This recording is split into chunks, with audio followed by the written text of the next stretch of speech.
الحمدللہ رب العالمین والصلاة والسلام علی سید الانبیاء والمرسلین اما بعد فاعوذ باللہ من الشیطان الرجیم بسم اللہ الرحمن الرحیم۔ جی ناظرین کرام، ہم حاضر ہوئے ہیں سلسلہ تفسیر قرآن لے کر آپ کی خدمت میں۔ امید ہے کہ اب بخیر و عافیت سے ہوں گے۔ اللہ تعالی ہم سب کو اپنے حفظ و امان میں رکھے۔ ناظرین کرام، آج ہم سنیں گے سورہ بقرہ کی آیت نمبر 35 اور 36۔ آئیے سنتے ہیں کہ اللہ تبارک و تعالی نے ان آیت مبارکہ میں ہمارے لیے کیا پیغام دیا ہے۔ آئیے سنتے ہیں۔ بسم اللہ الرحمن الرحیم۔ اللہ کے نام سے شروع جو نہایت مہربان رحمت کرنے والا ہے۔ وَقُلْنَا يَا آدَمُ اسْكُنْ أَنْتَ وَزَوْجُكَ الْجَنَّةَ وَكُلَا مِنْهَا رَغَدًا حَيْثُ شِئْتُمَا وَلَا تَقْرَبَا هَٰذِهِ الشَّجَرَةَ فَتَكُونَ مِنَ الظَّالِمِينَ فَأَزَلَّهُمَا الشَّيْطَانُ عَنْهَا فَأَخْرَجَهُمَا كَانَ فِيهِ وَقُلْنَا اهْبِطُوا بَعْضُكُمْ لِبَعْضٍ عَدُوٌّ وَلَكُمْ فِي الْأَرْضِ مُسْتَقَرٌّ وَمَتَاعٌ إِلَىٰ حِينٍ۔ ترجمہ: اور ہم نے فرمایا، اے آدم، تم اور تمہاری بیوی جنت میں رہو اور بغیر روک ٹوک کے جہاں تمہارا جی چاہے کھاؤ، البتہ اس درخت کے قریب نہ جانا ورنہ حد سے بڑھنے والوں میں شامل ہو جاؤ گے۔ تو شیطان نے ان دونوں کو جنت میں لغزش دی، پس انہیں وہاں سے نکلوا دیا جہاں وہ رہتے تھے، اور ہم نے فرمایا تم نیچے اتر جاؤ، تم ایک دوسرے کے دشمن بنو گے اور تمہارے لیے خاص وقت تک زمین میں ٹھکانا اور زندگی گزارنے کا سامان ہے۔ یا آدم اسکن انت وزوجک الجنت، اے آدم تم اور تمہاری بیوی جنت میں رہو۔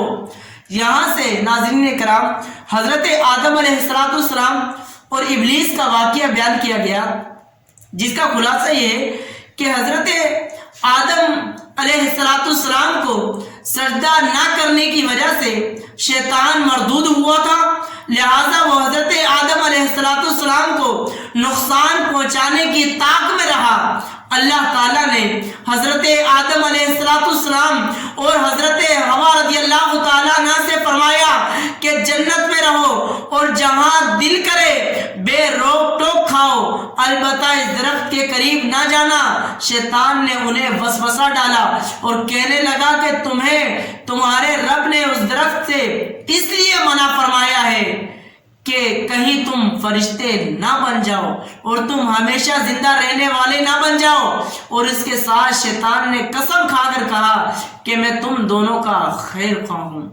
اس پر میرے ناظرین کرام حضرت آدم علیہ السلام کو ایک خیال آیا، پتہ چلا کہ شیطان نے جو ہے سب سے پہلے جھوٹی قسم کھائی اور سب سے پہلے جو وسوسہ دلایا وہ شیطان نے وہ حضرت آدم علیہ السلام کو دلایا ہے۔ پھر جب اللہ تعالیٰ نے منع کیا حضرت آدم علیہ السلام کو کہ اس درخت کے قریب نہ جانا، تو فرمایا کہ شیطان نے اس کے بارے میں قسم کھائی کہ میں تمہارا خیر خواہ ہوں۔ پھر حضرت آدم علیہ السلام کا خیال آیا کہ رب کی جھوٹی قسم کون کھا سکتا ہے، رب کی جھوٹی قسم تو کوئی نہیں کھا سکتا۔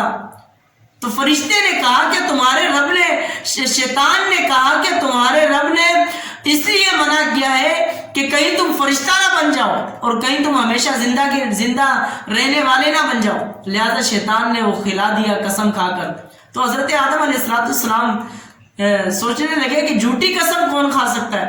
اس خیال سے حضرت حوا رضی اللہ تعالیٰ عنہ نے اس میں سے کچھ کھایا، یعنی سب سے پہلے حضرت حوا رضی اللہ تعالیٰ عنہ نے کھایا، پھر حضرت آدم علیہ السلام کو دیا تو انہوں نے بھی کھا لیا، اور یہ خیال کیا کہ اللہ تعالیٰ کا منع کرنا یہ تحریمی نہیں ہے، یعنی حرام نہیں ہے بلکہ تنزیہ ناپسندیدہ ہے۔ حضرت آدم علیہ السلام کے اجتہاد میں خطا ہوئی اور خطا اجتہادی ناظرین کرام گناہ نہیں ہوتی، یہ چیز یاد رکھیے گا۔ چنانچہ شیطان کے دھوکے کی وجہ سے انہوں نے اس ممنوع درخت کا پھل کھا لیا اور پھل کھاتے ہی ان کے پردے کے مقام بے پردہ ہو گئے اور اسے چھپانے کے لیے ان پر پتے ڈالنے لگے۔ اس وقت اللہ تعالیٰ نے فرمایا کیا میں نے تمہیں اس درخت سے منع نہیں کیا تھا اور میں نے تم سے یہ نہ فرمایا تھا کہ شیطان تمہارا کھلا دشمن ہے؟ اس کے بعد حکم الہی ہوا کہ تم زمین پر اتر جاؤ، اب تمہاری اولاد آپس میں ایک دوسرے کی دشمن ہوگی اور تم ایک خاص وقت تک زمین میں رہو گے۔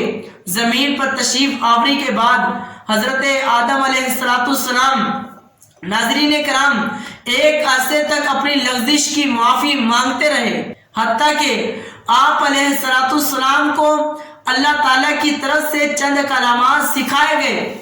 پھر جب آپ علیہ السلام نے ان کلمات کے ساتھ توبہ و معافی کی درخواست کی تو وہ قبول ہو گئی۔ ناظرین کرام ایک مسئلہ یاد رکھیے گا، کیونکہ آج کل